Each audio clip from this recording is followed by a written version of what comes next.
For a few months now, it has been very quiet about the next racing simulation from Straight4 Studios, the team led by Ian Bell, who many will know from the GTR and Project Cars titles. He is one of the best known and most vocal studio heads in Simracing, who has not just made friends along the way. We caught up with him and some of the team at an incredible track event in Silverstone and learned that the working title of GTRevival is now officially Project Motor Racing. Development is in full swing and a brand new, perhaps unexpected publisher is on board. If you thought that the biggest developments in our scene since this year with Le Mans Ultimate or Assetto Corsa Evo were over, stay tuned. Have fun with interesting interviews and great shots from Silverstone.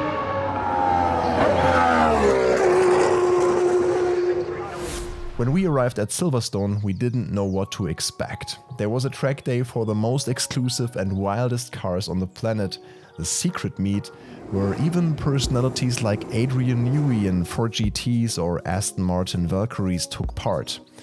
In one of the pits was an old friend from the GTR and Gran Turismo days, the Lister Storm. Next to it were banners with the Straight4 Studios logo and that of the new publisher Giants Software. They really are giants in the simulation genre, but so far it has nothing to do with racing. The Swiss publisher became famous and successful with their farming simulator.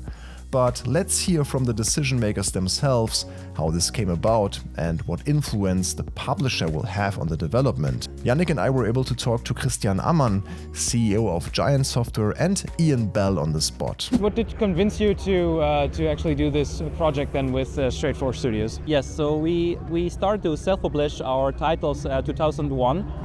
That worked really well. So we decided to also publish other titles. And of course we were looking into simulation titles, and Simracing is of course a very interesting market, and it's also games we like personally, so that's also a component we think it's important. Has the new publisher influenced the direction of the game, like other than content, which we already mentioned for you? They came and invested into a great team to publish this game because they trust in us. So they're not going to come and say, change this, change that, change this. It's not their thing. They're happy to have this game on their roster, and we're happy to be with them. They're great guys. So yeah, we're not big corporate in our ethos. We're anti that. So yeah, that's why the Lister is here. The Lister Storm is a first indication of the direction in which the content of Project Motor Racing is heading. While this rare and legendary V12 racing car was scanned live on site and confirmed as the first car in the game, we tried to get a little more out of Ian Bell about the content and features of this new simulation.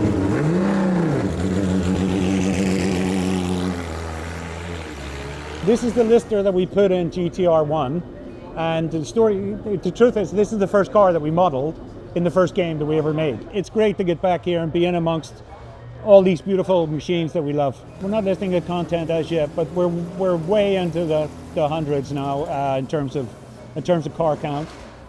We just kept going and going, so we just kept adding more and more and more from interesting areas and alternative series that we find interesting that aren't called GT. VR, that would have been one of the most burning questions the community would have had, I'm sure.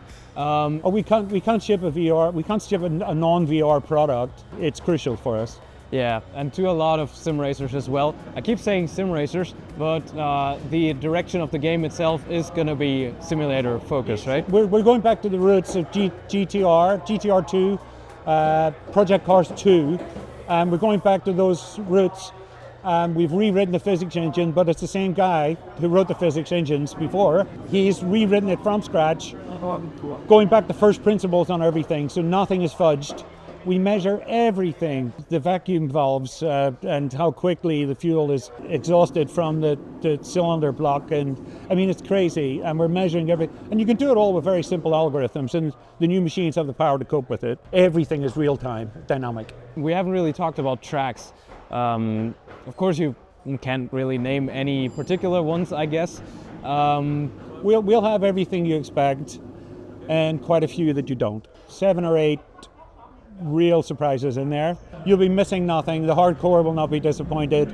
The masses will not be disappointed. And I think everyone will have something that ties into their area that they can subscribe to, that they're aware of, a circuit that is near them that they know of, and there should be something for pretty much everyone. I love single player for the fact that it doesn't tie you into a system where if you're not social, if you are uncomfortable driving, you can still get on and have great fun in the game. So you need, in my opinion, a great single player career mode, which we're really pushing to hell and back. At the same time, we also believe we need an iRacing style standard or better multiplayer mode. The best in every area is what we're aiming for. We won't do it in every area, but if we get 1 or 2 areas, we're happy. Yeah, that's great. But we're aiming to be the best single player and the best multiplayer. And we're using iRacing as our barometer, sort of the threshold that we want to reach and beat. Yeah, so that's where we're going. So that brings with it a lot of technology that we have to write and include in the game. Sounds really promising so far. The goals are ambitious, and we are happy to hear that VR will be an integral part of the sim. We are not yet able to share any moving images, screenshots, or more information about the technical basis behind PMR, but we assume that this could happen in August, possibly at Gamescom.